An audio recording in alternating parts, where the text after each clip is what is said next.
پردہ کی اصل ڈیفینیشن کیا ہے کہ ہم صرف پردہ سمجھتے ہیں کہ بس سر ڈھانپ لیا، منہ چھپا لیا، بس اس کے علاوہ کوئی صرف عورتوں کے لیے رکھا گیا؟ اب آپ بتائیں۔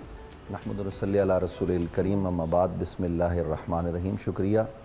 دیکھیے، جو آپ نے کہا یہ تو چھپنا ہے، اپنے آپ کو چھپانا ہے، جی، تو قرآن مجید فرقان حمید نے جو بات کی ہے وہ خطاب نبی علیہ السلام پر، یا ایھا النبی کل ازواجک و بناتک و نساء المؤمنین یدنین علیہن من جلابیبہن۔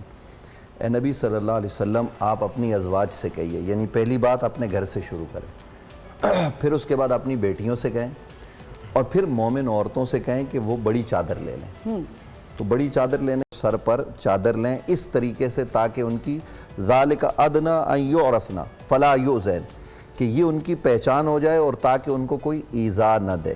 یہ قرآن مجید فرقان حمید کا دیا گیا تصور، اور اس کے علاوہ متعدد آیات ہیں، نبی علیہ السلام کے بے شمار فرامین ہیں جن میں حضور اکرم صلی اللہ علیہ وسلم نے مسلم عورتوں کی عزت و عظمت و حرمت کو بیان کیا ہے۔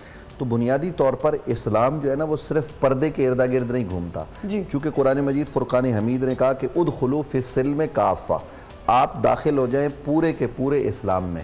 یہ نہیں ہے کہ ہم جو ہے نا وہ پردے کے بارے میں تو شدت اختیار کریں اور پھر با پردہ خاتون جو کرتی پھرے، با پردہ مرد جو کرتا پھرے، ایسا نہیں ہے، بلکہ یہ کہ یہ جو عبایا یا یہ جو برقع ہے یہ اسلام کا تصور نہیں ہے۔ اس بات کو بنیادی طور پر ذہن میں رکھ لیجئے۔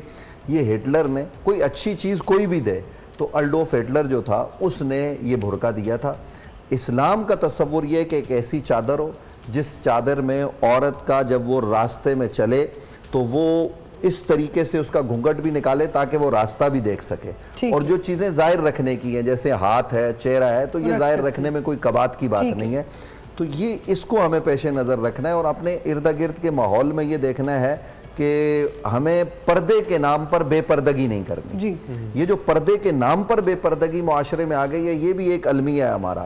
یعنی ابھی میں آپ سے ایک بات شیئر کروں، آپ کو حیرت ہوگی کہ 3-4 دن پہلے، یہ حقیقت پر مبنی بات ہے، ہمارے محلے میں ایک واقعہ ہوا، ایک با پردہ خاتون گھر میں گئی، لوگ اس کی جو ہے وہ عزت اور اکرام کر رہے ہیں، اور وہ اسلام کا نام لے کر 10-12 لاکھ روپے مختلف گھروں سے اس نے جمع کر لیے۔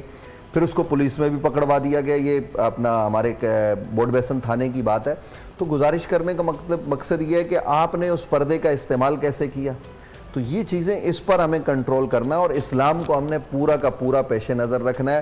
جو نبی کریم صلی اللہ علیہ وسلم نے احکامات دیے وہ ہمارے پیش نظر ہونے چاہیے، تاکہ ہمارے قول و فعل سے، ہمارے کردار سے، مرد کے بارے میں نبی علیہ السلام نے فرمایا کہ وہ اپنی نگاہوں کو نیچا رکھے، اس کی نگاہیں اوپر نہیں ہونی چاہیے۔ یعنی وہ دیکھیے، ایک ہے کسی عورت کو دیکھنا، تو ایک کس نظر سے آپ دیکھ رہے ہیں۔ تو اگر آپ کی نیت میں برائی ہے تو وہ تو آپ اپنی بہن کو بھی برائی سے دیکھیں گے تو برائی ہے۔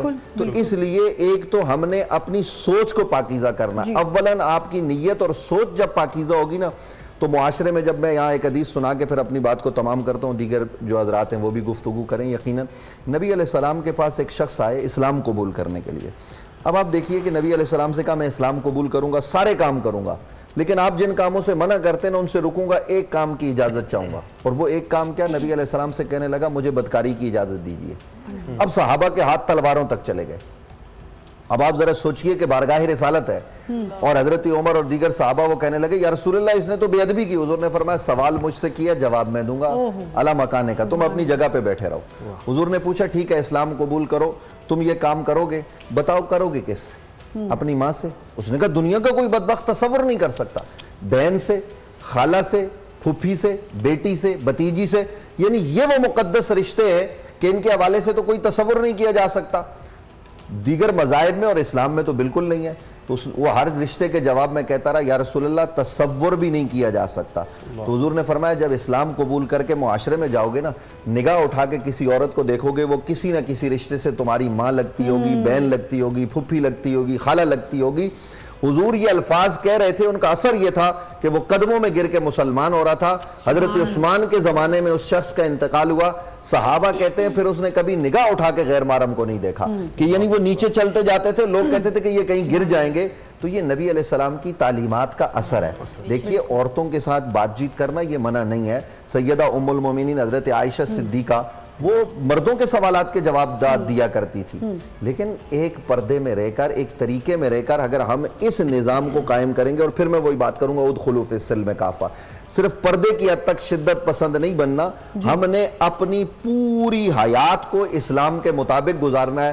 تو پھر آپ دیکھیے گا کہ ہمارے بہت سارے مسائل خود بخود حل ہو جائیں. جی